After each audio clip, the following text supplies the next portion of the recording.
காதலுக்கு பணம் தேவைப்படுதோ இல்லையோ, கல்யாணம் பண்ணணும் அப்படின்னா கண்டிப்பா பணம் வேணும். அந்த பணத்துக்காகத்தான் இவங்க லவ் பண்ணுன 7 வருஷத்துக்கு மேல லவ் பண்ண பையன விட்டு போட்டு, அவங்க சொந்தத்திலேயே போய் திருமணம் பண்ணிக்கிறாங்க. அந்த திருமணம் பண்ணுன பையனுக்கு வந்து பார்த்தீங்கன்னா, இவங்க 2ஆம் தரமா தான் போயிருக்காங்க. அவங்களோட சொத்துக்காக மட்டுமே தான் இந்த பொண்ணு வந்து அவன திருமணம் பண்ணிக்கிறாங்க. திருமணத்துக்கு அப்புறம் அவங்க ஹஸ்பண்டோட வாழ்ந்தாங்களா? இல்ல டைவர்ஸ் வாங்கிட்டு, அவங்க லவ் பண்ண பையன் கூடயே வாழ்ந்தாங்களா? அப்படிங்கிறது தான் ஃபுல் வீடியோவா இந்த பதிவுல பார்க்க போறோம். வாங்க முழு வீடியோ பார்க்கலாம். இந்த பொண்ணு வந்து பார்த்தீங்கன்னா, ஒரே பொண்ணு வீட்டுக்கு. அவங்களுக்கு சொத்து இதெல்லாம் பெருசா இல்ல.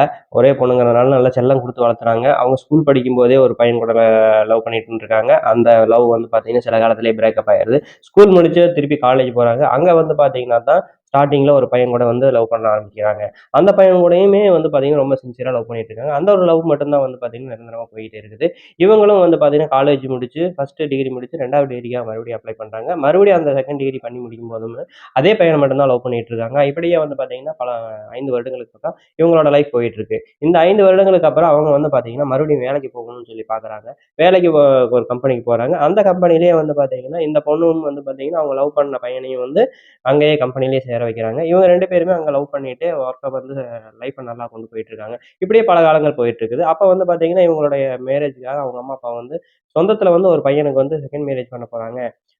சொத்து நெறைய இருக்குது. ஒரு 10,00,00,000 மேல சொத்து இருக்குது. அதனால வந்து திருமணம் பண்ணிக்கலான்னு சொல்லி பொண்ணுகிட்ட பேசும்போது, பொண்ணு வந்து பார்த்தீங்கன்னா, பணம் நம்ம வந்து 10,00,00,000 நம்ம எவ்வளோ கஷ்டப்பட்டாலும் சம்பாரிக்க முடியாது அப்படின்னு சொல்லி ஒரே காரணத்துக்கோசரம், இவங்களும் வந்து பார்த்தீங்கன்னா, அந்த பொண்ணு வந்து சம்மதிச்சுடுறாங்க. அந்த சம்மதம் வந்து மாப்பிள்ளை வீட்டாரும் தெரிஞ்சுட்டு, சரி அப்படின்னு சொல்லிட்டு அவங்களும் வந்து பார்த்தீங்கன்னா, மேரேஜ வந்து இவங்க சிம்பிளா பண்ணணும்னு சொல்லி பையன் வீட்ல சொன்னாலும், பொண்ணு வீட்ல வந்து பார்த்தீங்கன்னா, எங்களுக்கு ஒரே பொண்ணு. மேரேஜ் வந்து கிராண்டா தான் பண்ணணும்னு சொல்றாங்க. அந்த செலவுகள் எல்லாத்தையுமே பையன் வீட்லயே வந்து பார்த்தீங்கன்னா பண்றாங்க. அந்த செலவுகள் எல்லாத்தையும் பண்ணி, பொண்ணுக்கு வந்து பார்த்தீங்கன்னா, 20 பவுனுக்கு மேல நகை போட்டு, அப்படிதான் திருமணம் பண்றாங்க. அந்த ஊர்லயே வந்து பார்த்தீங்கன்னா, மிகப்பெரிய திருமணமா நடத்துறாங்க.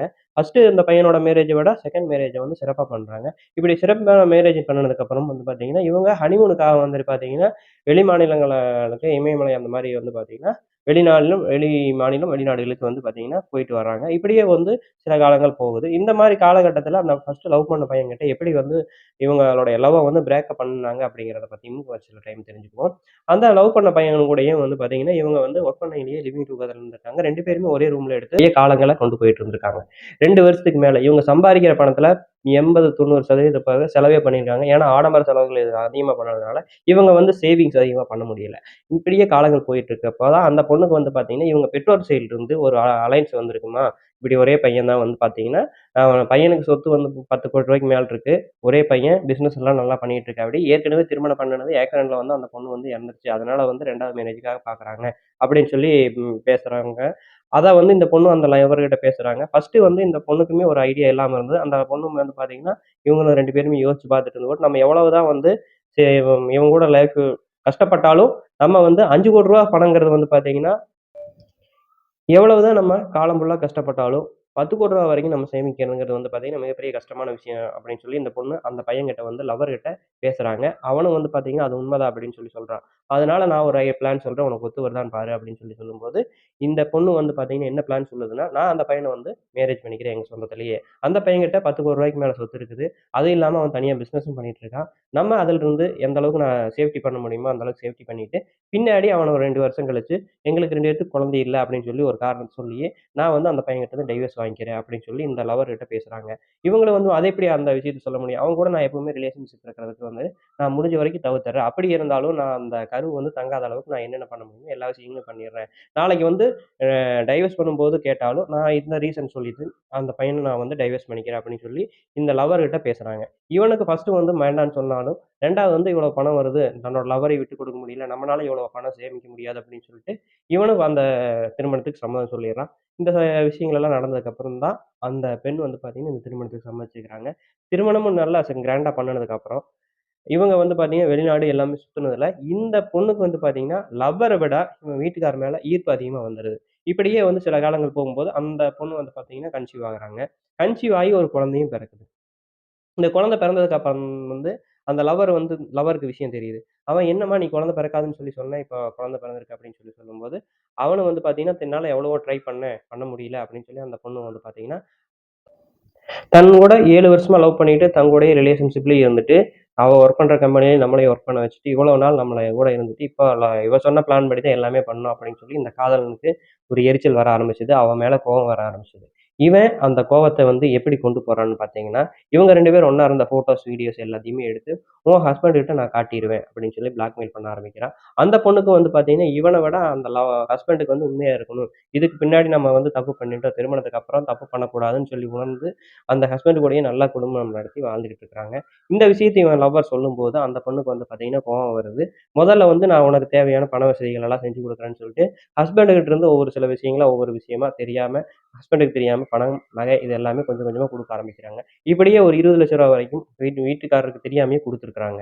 இந்த விஷயங்கள் எல்லாமே கொஞ்ச நாள் கழிச்சு, அவங்க ஹஸ்பண்டுக்கு தெரியும்போது, ஹஸ்பண்ட் வந்து பார்த்தீங்கன்னா, இவருடைய சேவிங்ஸு மத்த பர்சனலா வச்சிருந்த பணங்கள் எல்லாமே குறைஞ்சிருக்கு. என்ன ஏதுன்னு கேட்கும்போது, முதல்ல வந்து அவங்க மனைவி வந்து மறுத்திருக்காங்க சொல்றதுக்கு. இப்படியே வந்து அவங்க அம்மா, அப்பா பொண்ணுனுடைய அம்மா, அப்பாவை எல்லாம் வர வச்சு கேட்டுருக்காங்க. அப்ப எல்லாரும் உட்கார்ந்து கேட்கும்போது, இப்படி வந்து நான் ஒரு தப்பு பண்ணிட்டேன். அவன் இப்ப என்ன பிளாக்மெயில் பண்றான்னு சொல்லி சொல்லும்போது, இந்த பொண்ணு வந்து பார்த்தீங்கன்னா, இவங்க எல்லாத்தையும் வச்சு சொல்லும்போது தான், அதுக்கப்புறம் தான் இந்த பொண்ணு பண்ணுன பிளான் எல்லாமே தெரிஞ்சிருக்கு ஹஸ்பண்டுக்கு. "நீ இப்படி எல்லாமே பிளான் பண்ணியிருந்தா நீ தானே பண்ணியிருக்க?" அப்படின்னு சொல்லி கேட்கும்போது, "ஆமா நான் வந்து அப்படிதான் பிளான் பண்ணேன். ஆனா வந்து இங்க திருமணத்துக்கு அப்புறம் நான் உங்க கூட உண்மையா தான் இருந்தேன்" அப்படின்னு சொல்லி இந்த பொண்ணு வந்து பார்த்தீங்கன்னா, தன்னோட விவாதத்த சொல்றாங்க. அத வந்து ஃபர்ஸ்ட்டு அவங்க ஹஸ்பண்ட் எடுத்துக்க மறுத்தாலும், சில கொஞ்ச நேரத்துக்கு அப்புறம் சரி ஓகே. குழந்தை இருக்குது அப்படின்னு சொல்லி அவரும் வந்து பார்த்தீங்கன்னா, ஆதங்கமா சரின்னு சொல்லிறாரு. இப்படியே வந்து பார்த்தீங்கன்னா, அவன் மேல என்ன நடவடிக்கை எடுக்கலான்னு சொல்லிட்டு, இவங்களோட ரிலேட்டிவ் ஒருத்தர்கிட்ட கூப்பிட்டு பேசி, அவன வந்து பார்த்தீங்கன்னா மிரட்டி, இந்த மாரி இனிமேல் பண்ணக்கூடாது அப்படின்னு சொல்லிட்டு அவன்கிட்ட இருந்து குடுத்திருந்த நகைய வந்து ரெக்கவரி பண்றதுக்கு என்ன ஏதுன்னு பார்க்குறாங்க. ஆனா வந்து அவன் வந்து நகை எல்லாத்தையும் வித்துட்டு, அவன் வந்து பார்த்தீங்கன்னா, ஃபுல்லா ட்ரிங்க் அடிக்க ஆரம்பிச்சுட்டான். ட்ரிங்க்ஸு மற்ற போதைப் பொருட்கள் எல்லாத்தையுமே யூஸ் பண்ண ஆரம்பிச்சுட்டான். ஏன்னா, இவன் வந்து கிடைக்காதனால அவன் வேலைக்கு போறதில்ல. இங்கேருந்து பணம் வந்தா மட்டுமே போதும்ன்னு சொல்லி போட்டு அவன் எல்லா விஷயமுமே பண்ண ஆரம்பிச்சுட்டான். இப்படியே பண்ணுனதுனால அவனும் வந்து பார்த்தீங்கன்னா, சுயநலம் இழந்துக்கிற கண்டிஷனுக்கு போயி, அவனோட லைஃப்புமே கேள்விக்குறி ஆயிருக்குது. இப்போ இந்த மாரி சம்பவங்கள் எதுக்காக சொல்றேன்னா, இப்படி சில பொண்கள் வந்து பார்த்தீங்கன்னா, லவ் ஒர்க் பண்ணும்போது அவங்கிட்ட ஒரு வார்த்தை சொல்லிர்றாங்க. அதுக்கப்புறம் திரும்பவும் வந்து பார்த்தீங்கன்னா, மேரேஜ் பண்ணிட்டு இங்கே வந்து ஹஸ்பண்ட் கூடயும் கரெக்ட்டா வாழ்றதில்ல. சிலர் வந்து இந்த மாரி நடந்துக்கிறாங்க. நீங்க திருமணத்துக்கு முன்னாடி எவ்வளவு தவறு செய்திருந்தாலும், அதை முடிந்த வரைக்கும் மாத்திக் கொள்ளுங்கள். திருமணத்துக்கு அப்புறம் கரெக்ட்டா இருக்கணுங்கிறது தான் என்னுடைய இந்த வீடியோ பதிவினுடைய விளக்கமா சொல்றேன். மீண்டும் வேறு பதிவில் சந்திக்கலாம்.